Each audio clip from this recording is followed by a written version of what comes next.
been here around here for 82 years, and we're always pleased when we can serve the public with a wonderful day like today. At this time, I'd like to introduce Alice Wanamaker. She is with the Northern Lehigh Chamber of Commerce, and she will introduce today's program. Right, I'm going to try this to stand here at the podium. Can you all hear me? Good? Okay. Well, I have the pleasure of... Well, you want to use the mic. Can't hear me? I'll hold it. Use the mic. I have the pleasure of introducing and thanking many of the guests here with us this evening. As a family member, close friend with the Smith family, I'm excited to be here today and help launch the book, Coffee, Cookies, and Propofol with Denise and Sandy and the family. So we did want to thank a couple people before we get to that. Folks who have been very supportive and instrumental in the book release in Slatington and being part of the community. Gallio's and Slatington Beverage is a community staple, and they are carrying the book, so we want to thank them. Bechtel's Pharmacy, our hometown pharmacy that's been serving the community for 40 years.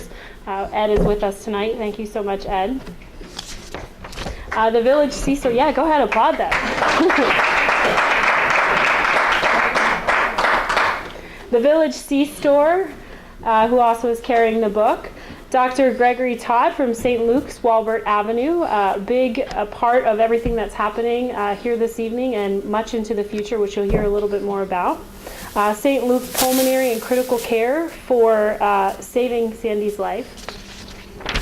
St. Luke's Visiting Nurses. These dedicated individuals have ensured that Sandy has gotten the continued care that she received in the hospital that continues at home, and we're so very thankful for them.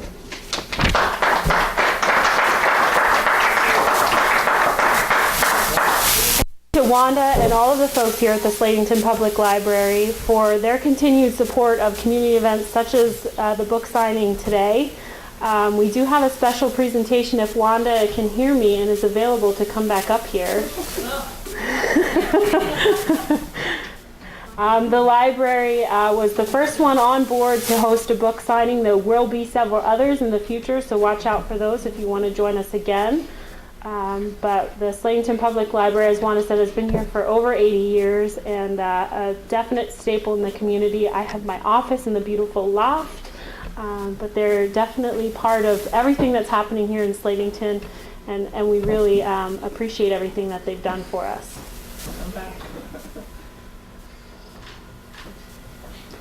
And we know one of the hardest things for libraries is to continue to receive funding and keep their doors open. So as a little thank you for hosting us this evening, we would like to donate $100 to the Slatington Public Library for their generosity of hosting us. Thank you.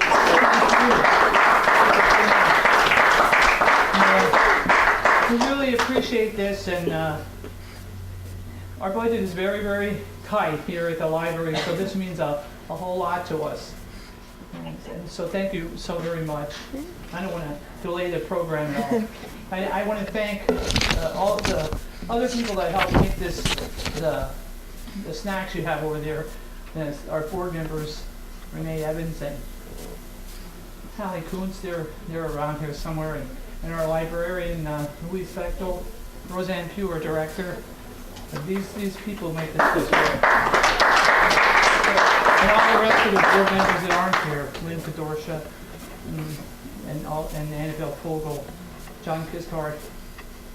They're the people that make this place go. Thanks a lot. Thank you. Thank you.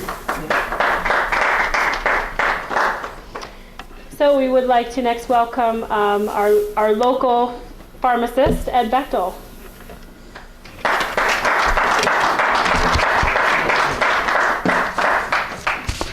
So where did he go?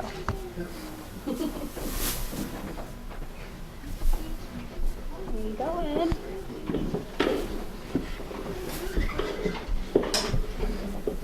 So when Denise asked me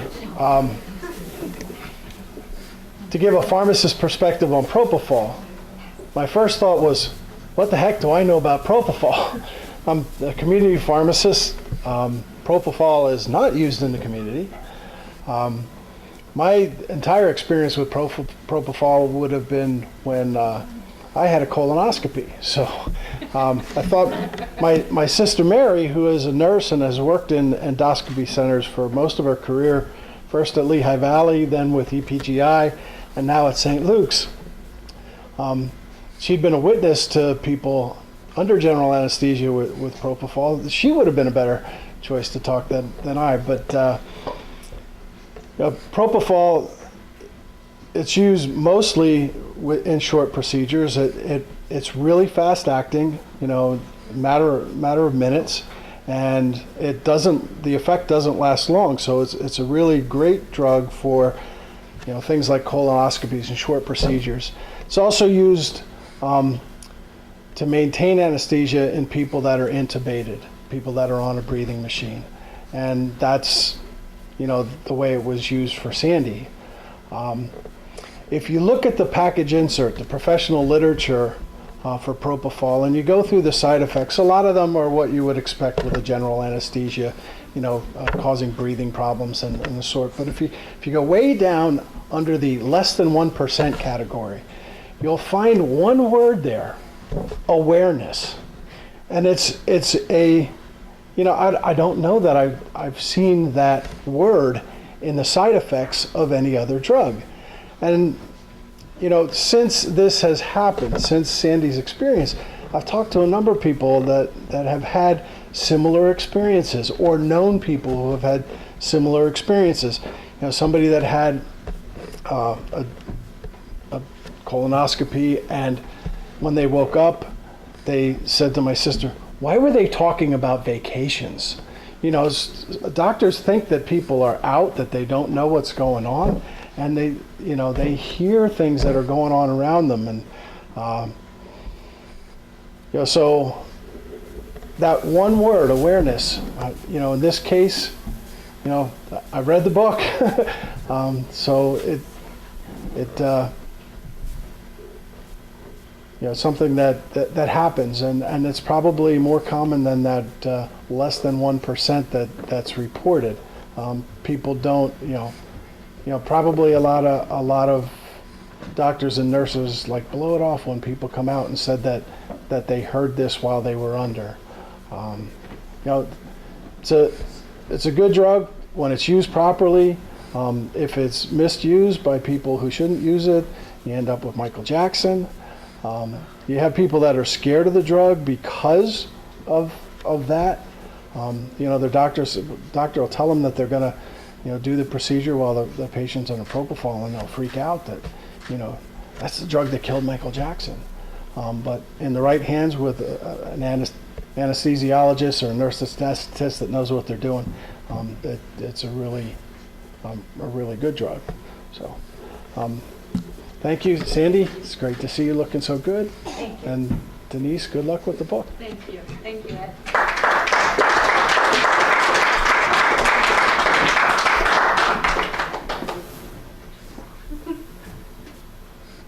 Alice is over that way.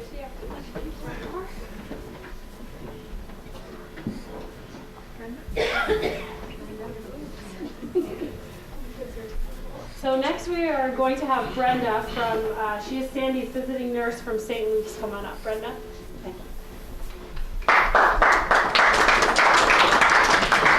Oh my. Hi. I've been a home care nurse for quite a few years, and I've had the privilege of having Sandy as a patient of mine, whether it's for home health or for palliative care or whatever it is, for quite a while. But it's hard to believe that last year, about a year ago, is when all this happened. And it's been amazing to me, the progress and what you have done with your experience. I'm going to cry. I just want to say you're a wonderful person, and you allow your daughter to share your experiences with everyone. And I asked you what you wanted from this book experience, and you said, I just want to help one more person realize what they have and know they can get through it. And the plans are coming. Oh, sorry. I know the plans that are coming. I think you're doing wonderful work, and you're a blessing. Thank you.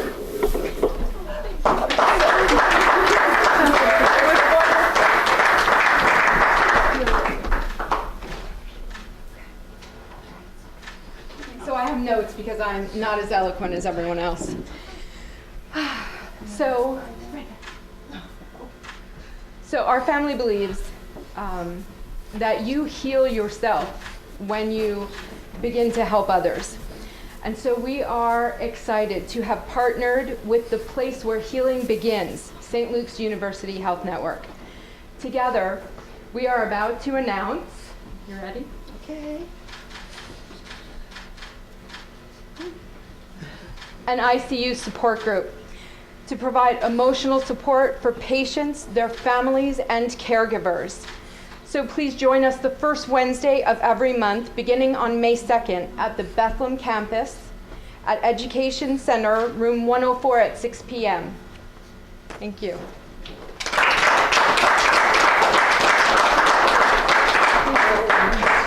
Thank you so much. Okay, cookies and coffee for everyone. No propofol? No propofol. If you wanted to have your book signed, they'll be signing them at this table, so you can come on up if you haven't already done so. She was no one, he didn't bring samples. See, leave it up to Mandy. Maybe we should move this so my mom doesn't have to get it. Are you getting your book signed?